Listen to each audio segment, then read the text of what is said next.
Heading डाल दीजिए, extensive translation exercise day 11 sentence number 76। Sentence number 76। तुम्हें किससे बात करनी है? Whom do you want to talk? तुम्हें किससे बात करनी है?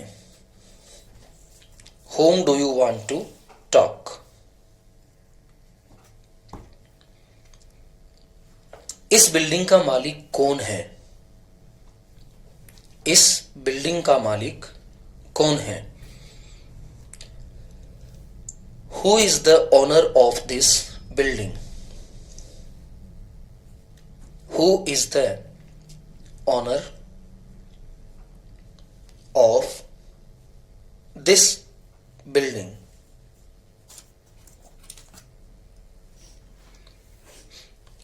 तुम दफ्तर कैसे जाते हो? तुम दफ्तर कैसे जाते हो? How do you go to office? How do you go to office? इन सभी वाक्यों को एक बार ध्यान से समझना जरूर है। How do you go to office? Sentence number 79। अब आपकी तबीयत कैसी है? How are you now? अब आपकी तबीयत कैसी है? How are you now?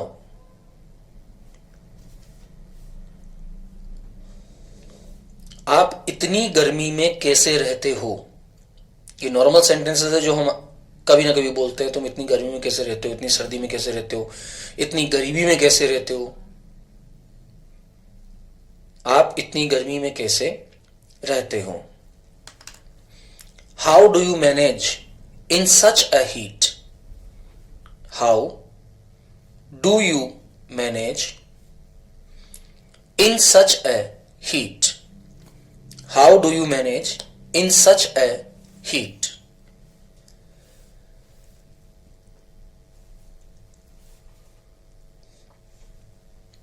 Sentence number 81। Ram का घर कैसा है? राम का घर, how is Ram's house? Ram का घर कैसा है? How is Ram's house? How is Ram's house?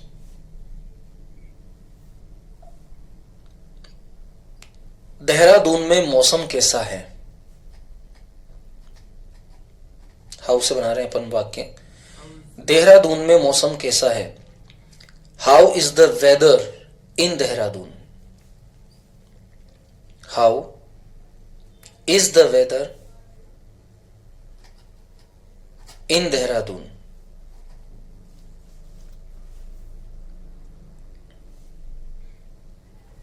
Sentence number 83।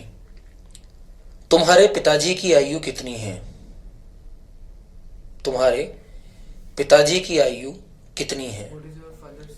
How old is your father? How old is your father? How old is your father? Next sentence 84। तुम वापस कैसे आए? कमिंग बेटा। तुम वापस कैसे आए? तुम वापस कैसे आए? How did you come back? How did you come back? How did you come back?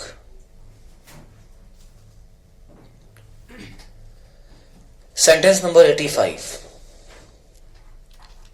Dehradun से मेरठ कितनी दूर है? देहरादून से मेरठ कितनी दूर है? How far is Meerut from Dehradun? How far is Meerut from Dehradun? Meerut की स्पेलिंग कोई बता पाएगा? MEERUT,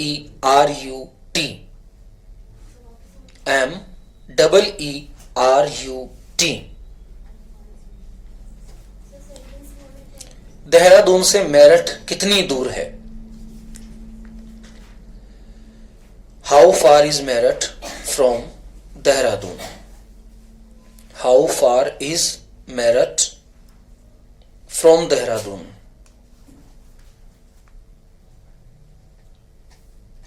करीब 100 किलोमीटर। नेक्स्ट सेंटेंस लिखिए। Approximately 100 kilometers. अबाउट 100 किमी, करीब 100 किलोमीटर, करीब 100 kilometre, about 100 kilometres.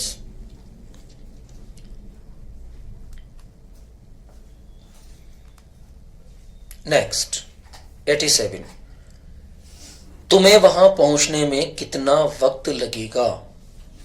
How much time did you take to reach there?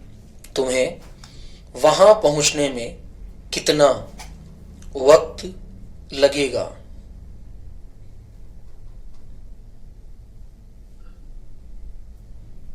तुम्हें वहां पहुंचने में कितना वक्त लगेगा?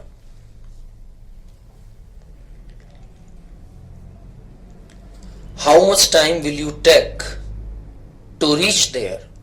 How much time will you take to reach there? How much time will you take to reach there? How much time will you take to reach there? Sentence number 88, ये अपने आप बना के देखना था, ये बनता है कि आप लोगों से, तुम कौन सी किताब पढ़ना चाहते हो? Which book did तुम you want to read? Which book do you want to read? Do लगाएंगे ना इसमें, स्ट्रक्चर फर्स्ट है नहीं। Which book do you want to read? तुम कौन सी किताब पढ़ना चाहते हो? तुम कौन सी किताब पढ़ना चाहते हो? Which book do you want to read? Which book do you want to read? Sir इसका ये होगा तुम कौन सी किताब पढ़ सकते हो? Which book can you read? जहां सकना आ जाएगा वहां कैन। तुम कौन सी किताब पढ़ सकते थे? Which book could you read? तुम्हें कौन सी किताब पढ़नी चाहिए? Which book should you read? शब्दार्थ अगर मॉडेलिक है तो मॉडेलिक वर्ड के अकॉर्डिंग उसका अर्थ डू के स्थान पर हेल्पिंग वर्ब के रूप में ऐड कर दिया जाता है। नेक्स्ट, तुम्हारा मनपसंद गाना कौन सा है? Which is your favorite song? Which is your favourite song? तुम्हारा मनपसंद गाना कौन सा है? Which is your favorite song? Which is your favorite song? Sentence number 90 लिखिए। तुम कौन सी फिल्म देखना पसंद करोगी? तुम कम बेटा, गॉड ब्लेस यू, शाबाश। Which film did you want to? तुम कौन सी फिल्म देखना पसंद करोगी? Which movie would you like to watch? Which movie would you like to watch? Which movie would you like to watch? Which movie would you like to watch?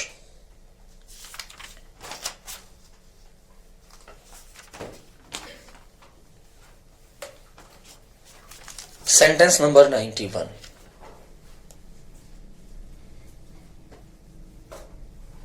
तुम्हें कौन सा गाना सबसे ज्यादा पसंद है?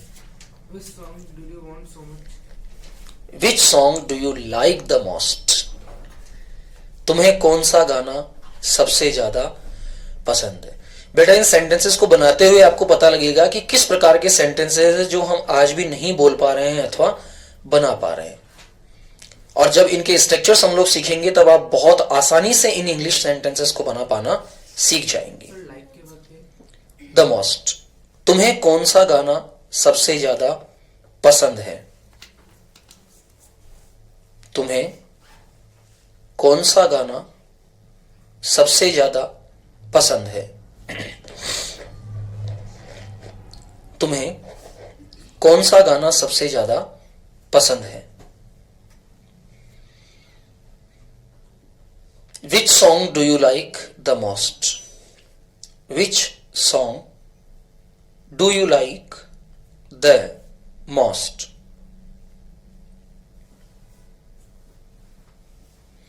तुम कौन से स्टेशन पर हो?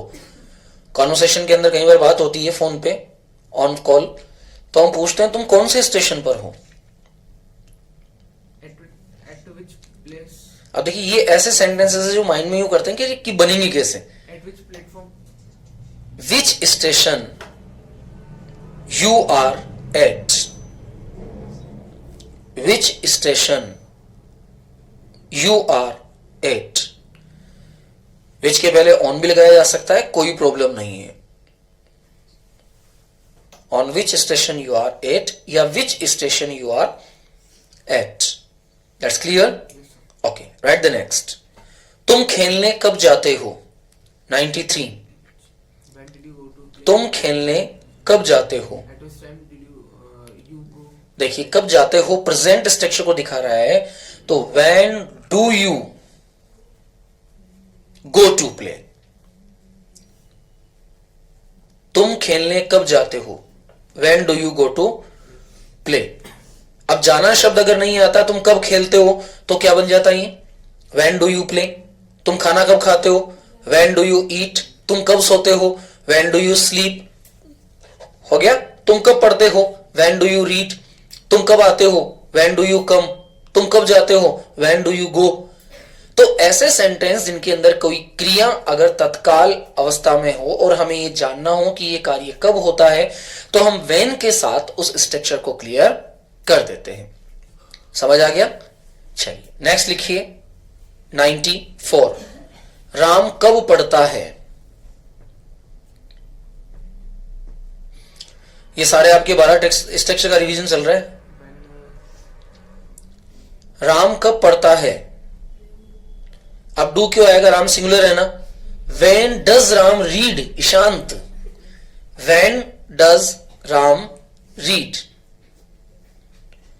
व्हेन डज राम, अब रीड कर दो चाहे स्टडी कर दो, STUDY। When does Ram study? Come in बेटा। सुनीता बहुत लेट होगी बेटा आज, सर आज तो रिकॉर्डिंग क्लास है इसकी ना। इसलिए लेट हुई। Recording.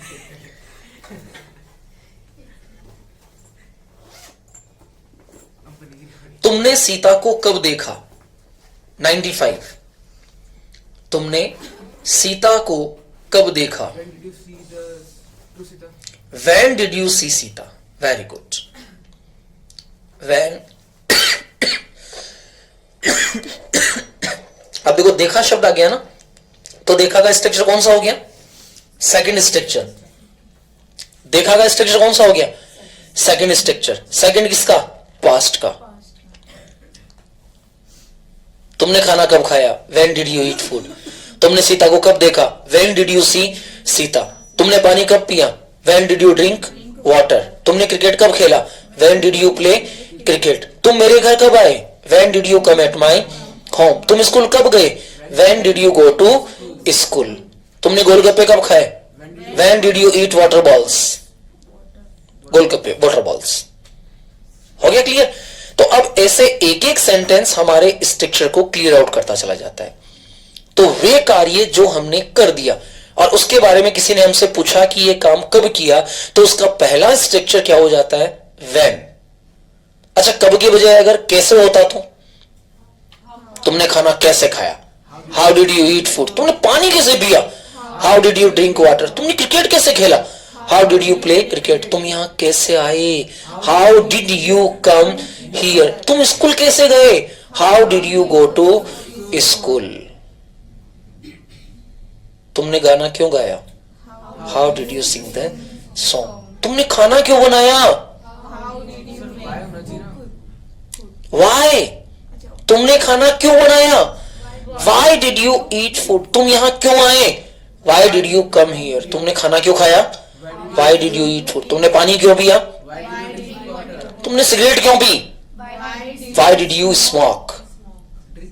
स्मोक, सिगरेट पीना स्मोक कहलाता है। हाँ, ये मत कह देना Y did you drink cigarette वो गलत हो जाएगा बेटा। समझ आ गया? WH वर्ड अगला टॉपिक होगा हमारा, इसलिए आपको पहले जानना जरूरी है कि WH वर्ड का मीन होता क्या है, क्योंकि आंसर देना ही सब कुछ नहीं होता है। इंग्लिश में सबसे बड़ी चीज होती है कि किसी ने आपसे एक प्रश्न पूछा, आप उससे 3 पूछ लीजिए, तब जाकर सामने वाले को लगेगा you are good in English language. लेकिन 3 प्रश्न पूछने के साथ साथ 30 प्रश्नों के उत्तर देने का सामर्थ्य भी आप में होना चाहिए। यदि आप 3 प्रश्नों के साथ 30 प्रश्नों के उत्तर दे सकते हैं, आंसर्स दे सकते हैं, तब जाकर बनता है कन्वर्स। मतलब जो आपने पूछा मैंने बताया, जो मैंने पूछा वो आपने बताया। अब धीरे धीरे धीरे ये कन्वर्सेशन की ओर चलता है। जब ऐसे ही प्रश्न 2 से ज्यादा लोग पूछने शुरू कर देते हैं तो ये बन जाता है ग्रुप डिस्कशन। तुम घर कब आए थे? 9 बजे। अच्छा, क्यों आए थे? इसलिए आया था। अच्छा, किसके साथ आए थे?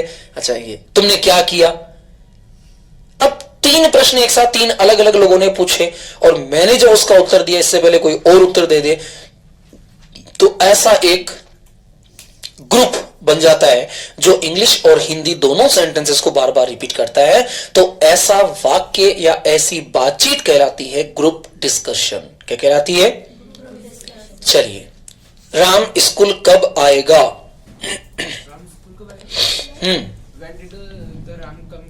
देखिए, मैं फिर कहता हूं, इंग्लिश के अंदर शब्दों को गौर से सुनिए। राम स्कूल कब आएगा? When will Ram come school? Will आएगा फ्यूचर इंटेंशन है ना बेटा। When will Ram come school? अच्छा, इंग्लिश में सबसे बड़ी प्रॉब्लम केवल यही होती है कि यदि आपने एक हेल्पिंग वर्ब का प्रयोग गलत कर दिया तो ये मान के चलिए कि आपका वाक्य पूरा निरर्थक है। जैसे मैंने कहा When did Ram come school, अब इसका मतलब हो जाएगा कि राम स्कूल कब आया था। When does Ram come school, Ram school कब आता है। और when will Ram come school, इसका मतलब होगा राम स्कूल कब आएगा। अब तीनों स्ट्रक्चर में देखो कितना डिफरेंस हो गया। अब मुझे किसी को पूछना है कि राम स्कूल कब आएगा और मैं पूछ रहा हूं कि राम स्कूल कब आया, तो सामने वाला मुझे उत्तर क्या देगा? भले ही आपके मन में पूछने का भाव सही हो, लेकिन जब तक आपके वाक्य, जब तक आपके सेंटेंस पूरी तरह से सही नहीं होते हैं, तब तक इसका कोई मीन नहीं होता है। तो हमारा सेंटेंस क्या हो जाएगा यहां? When will Ram come school, यानी कि राम स्कूल कब आएगा। तुम खाना कब खाओगे? When will you eat food? तुम कब सोओगे?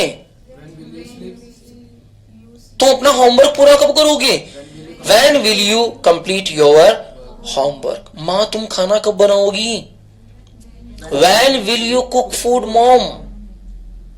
पापा, आप अखबार कब पढ़ेंगे? When will you read the newspaper, father? पापा, मैं स्कूल कब जाऊंगा? When will I go to school, father? ये परीक्षा कब खत्म होगी? When will the exam finish? हाँ, एंड इसलिए नहीं कि एंड का मतलब उसके बाद कोई शुरुआत नहीं, फिनिश का मतलब इसके बाद शुरुआत हो सकती है। समझ आ गया? चलिए बोलिए, क्या बनाया आपने? राम स्कूल कब आएगा? When will Ram come school. चलिए 97 पे आ जाइए। तुम शिमला से कब आए? सर यहाँ पर come to school हाँ बेटा। हो सकता क्या? Come to school। नहीं, टू हमेशा जाने के लिए होता है। I am going to school, to हमेशा किसके लिए होता है? जाने के अर्थ में। और फ्रॉम हमेशा किसके लिए होता है? आने के अर्थ में। आप कम फ्रॉम स्कूल बोल सकते हैं। When will Ram come from school. तो स्कूल से कब आएगा, लेकिन हमारा वाक्य क्या है, स्कूल कब आएगा, स्कूल कब आएगा, तो कम स्कूल, है ना, नहीं टू नहीं आएगा ना, टू तो गो के साथ आना है हमेशा, टू तो हमेशा गो के साथ आना है। तुम स्कूल कब जाओगे, When will you go to school, to बोलना पड़ेगा। जाने के अर्थ में क्या होगा, टू, आने के अर्थ में क्या होगा, फ्रॉम, आने के अर्थ में फ्रॉम, लेकिन कहीं से आ रहे हो, अगर कहीं आ रहे हो तो वहां टू और फ्रॉम दोनों प्रीपोजिशंस लगाने की नीड नहीं होती। चलिए अगला वाक्य है, तुम शिमला से कब आए। देखिए मैंने फिर कहा है, तुम शिमला से कब आए, When did you, मैं फिर कह रहा हूं, अच्छा ये प्रैक्टिस नहीं होती ना तो तुम ये टेंस के 12 स्ट्रक्चर लिख के भूल जाते, इसीलिए ये 200 सेंटेंसेस की प्रैक्टिस चल रही है। तुम शिमला से कब आए, When did you come from Shimla.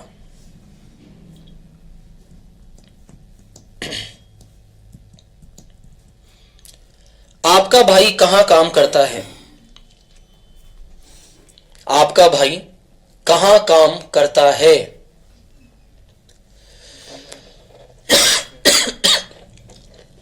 आपका भाई सिंगुलर है ना, तो वेहर और वेहर के साथ डज काम करता है। आ ई ए की मात्राएं जहां भी आती है अपने माइंड में इस स्ट्रक्चर को बैठा दो। Where does your brother work, आपका भाई कहां काम करता है, where does your brother work, where does your brother work.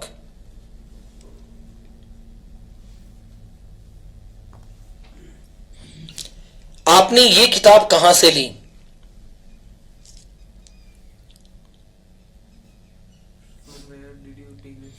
Very good, from where did you take this book. आपने यह किताब कहां से ली, from where did you take this book. Have done, from where did you take this book. और last लिखिए sentence number 100, Ram रोज कहां जाता है। वेरी गुड, अब समझ आ रहा है अच्छे से। राम रोज कहां जाता है, वेयर डज